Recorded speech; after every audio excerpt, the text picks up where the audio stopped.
All right, for an update on the water shortage in Johannesburg, we are joined on the line by Mr. Sipho Masai, the COO of Rand Water. Mr. Masai, thank you so much for your time and welcome to PM News and a happy Heritage Day to you, sir. Yes, good afternoon. Thank you for having me. Happy Heritage Day to you too. Thank you so much, sir. Now, Mr. Masai, I guess the big question first and foremost is just what is being done and how far are you in regards to resolving the water shortage problem in Johannesburg?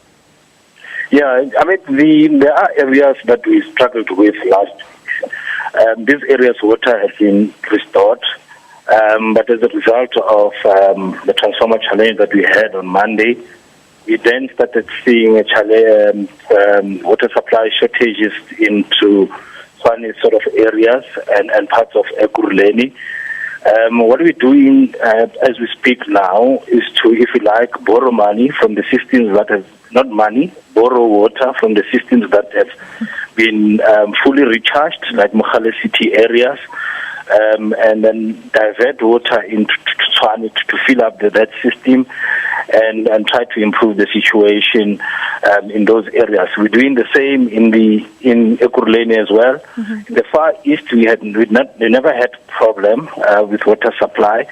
So what we're doing, if you like, rationing some of the water that goes into the Far East, divert it into some of the areas in Ekurhuleni to assist the situation of filling up the reservoirs there, because that has been the challenge as a result of high demands that we're experiencing currently. Mr. Musa, we've heard various reports alleging that the shortages were actually caused by power outages at some plants. Kindly explain the real cause to us, please, sir. Yeah, by and large, yes.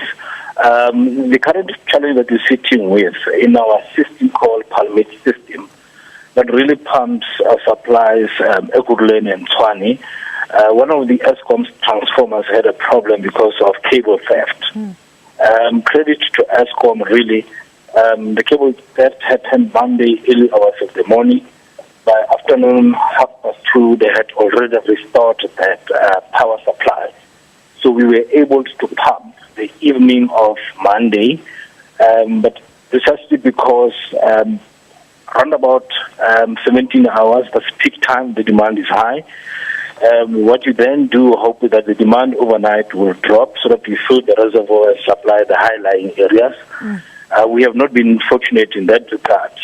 The reservoirs really did not pick up in the low-lying areas to assist those that are in the high-lying areas. So yes, indeed, because of really cable theft in the Palmate system, our transformers, Eskom's transformers, could not supply us, but it has long been restored. The reality of it is that it doesn't mean that when the power is restored, the reservoirs will be filled right away. And the situation is exacerbated by the fact that it's warm now, water consumption has increased, and indeed one of the interventions that can assist us is if we use water sparingly.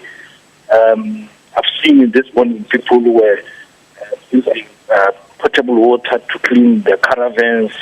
I've seen people with sprinkler systems. That is not going to help us. What we need to do is all of us, if we use water sparingly in the low-lying areas where we have water, it will assist us to fill those reservoirs to help those that are in high-lying areas. All right. So we really are appealing for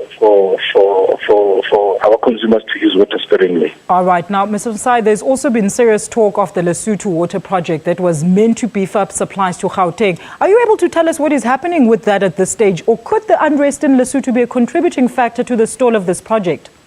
No, not at all, not at all. The Lesotho Highlands project actually helps with the raw water. The problem that we have now is with the clean water, the potable water. If you look at our Val Dam from which we get our raw water, the dam is sitting at 82+%. So we don't have a raw water problem now. So this challenge that we're having has nothing to do with water that comes from Lesotho Highlands and the political situation there. The challenge that we have is that we're not being able to pump enough water into the reservoir, potable water in the reservoirs, as a result of the power outages.